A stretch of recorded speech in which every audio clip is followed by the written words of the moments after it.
Pemirsa, dalam penanganan COVID-19 memang tidak diragukan lagi, di mana apabila Tiongkok ini menjadi teladan, bahkan mungkin dapat memimpin dunia untuk keluar dari virus yang mematikan tersebut.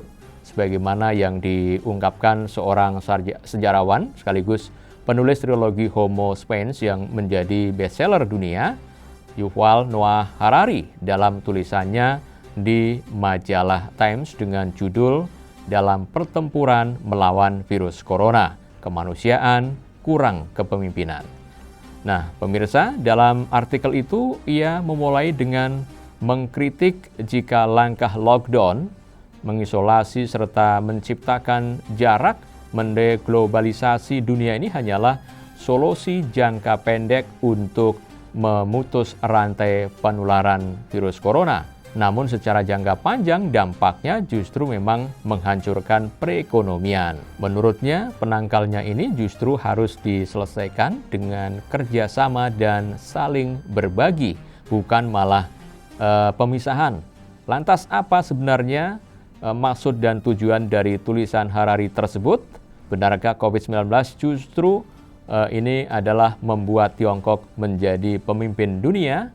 Pelajaran dan solusi apa juga yang seharusnya dipetik dalam menangani virus yang mematikan itu.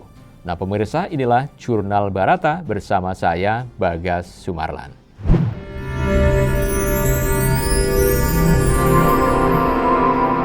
Jurnal Barata. Pertama, dalam sejarah manusia menghadapi berbagai epidemi, segala batas dan jarak tidak menentukan kesuksesan mengendalikan apalagi mengatasinya.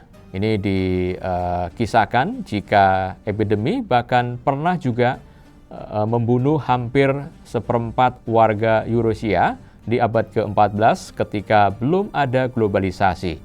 Bahkan mobilitas manusia masih sangat terbatas. Nah, pemirsa, begitu pula di bulan Maret tahun 1520 dikisahkan seorang budak yang dibawa dari Afrika ke Meksiko oleh tentara Spanyol tidak menyadari jika dalam tubuh mereka ini sedang mengidap virus cacar yang berbahaya. Nah, bayangkan hanya dalam waktu 10 hari telah mengakibatkan cempoalan yang sehingga kota yang budak itu dititipkan mendadak yang berubah menjadi kuburan massal. Parahnya, kurang dari 9 bulan kemudian, sepertiga dari seluruh penduduk Amerika ini tengah terbunuh oleh virus ganas itu. Ketika itu, orang hanya mengadu kepada Tuhan dan mengutuk semua dewa jahat yang menuduhnya sebagai kambing hitam. Namun, tidak sedikit pun memberi dampak pada penghentian penularan dan juga keganasan virus pembunuh itu. Dan pemirsa, sekali lagi bahwa ketika itu batas-batas masih kokoh, isolasi geografis dan sosial pun kuat lantaran belum ditemukannya teknologi transportasi yang memungkinkan kelancaran mobilitas antara wilayah, antar kota, apalagi antar negara begitu. Nah, yang kedua adalah dibutuhkan hubungan saling percaya. Harari menampaknya memang sangat ketat dengan kerja sains dan juga meyakini sains sebagai pemberi solusi yang efektif sebagaimana yang telah dibuktikannya dalam semua penelitiannya di bidang sejarah begitu. Nah, menurutnya hasil kerja sains ini perlu dipercaya dan jangan diremehkan. Kepercayaan kepada kerja pemerintah, tim medis dan juga lembaga yang memiliki otoritas juga sangat dibutuhkan. Ketika awal Tiongkok diseruduk tanduk corona misalnya, ini percaya kerja pemerintah dan saling menguatkan satu sama lain dengan meneriakan slogan Wuhan Jiayu, yang artinya adalah Wuhan, kamu bisa. Nah, pemirsa, di Italia pun juga demikian ketika korban makin berjatuhan dan pemerintah mengumumkan lockdown. Masyarakat pun menaati dengan tetap tinggal dalam rumah serta mengibarkan bendera dari jendela rumah mereka untuk menunjukkan kepercayaan dan dukungannya kepada pemerintahnya.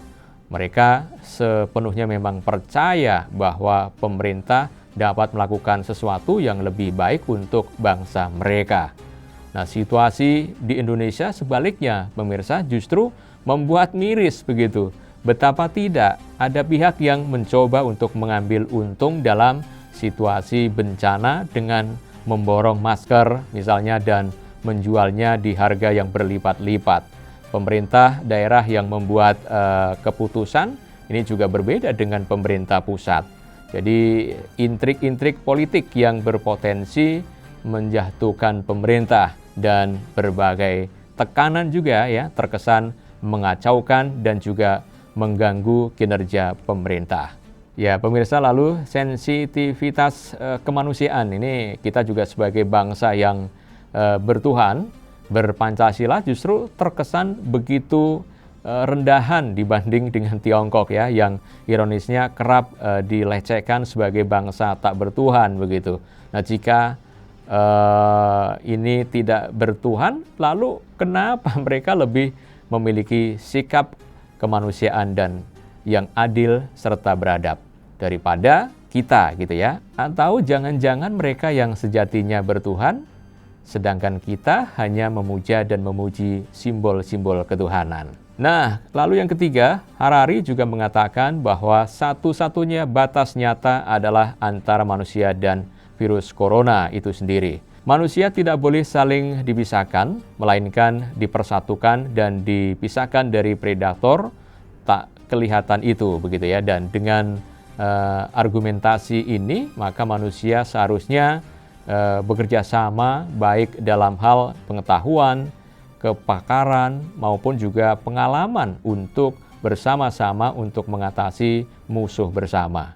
Kerjasama termasuk di dalamnya saling berbagi dan saling bahu-membahu untuk seseorang yang terinfeksi virus corona dimanapun, di sudut manapun itu.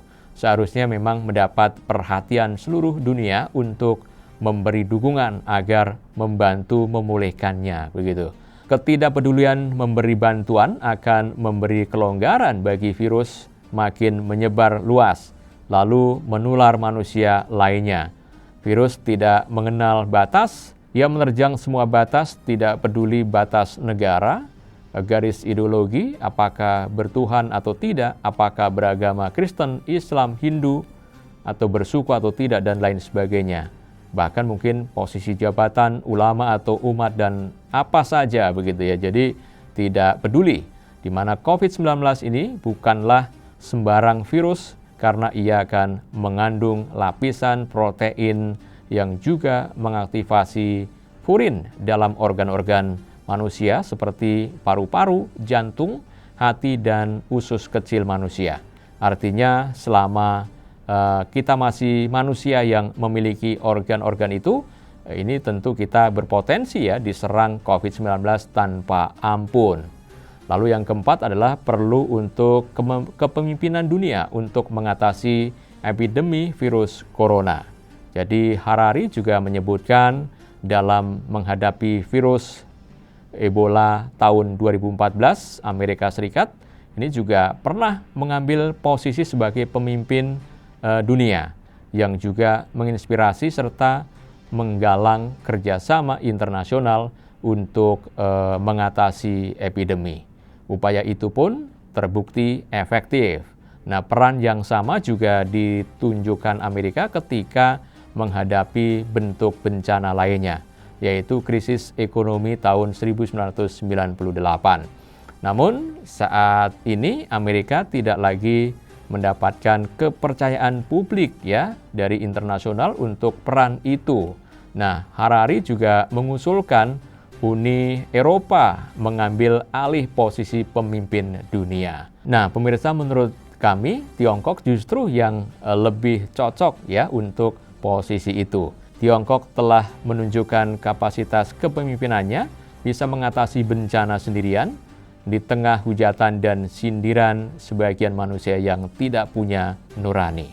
Dan ketika sukses mengendalikan virus corona, ia pun bukannya beristirahat sejenak ya untuk merayakan kemenangannya sambil mentertawakan dunia yang terkesan mensyukuri bencana yang menghajarnya itu. Melainkan Tiongkok dengan diam dan penuh empati kemanusiaannya, ini adalah menyeberang ke Eropa untuk membantu Italia yang pernah menjadi negara Eropa paling parah dihajar epidemi. Bahkan salah satu terburuk di dunia.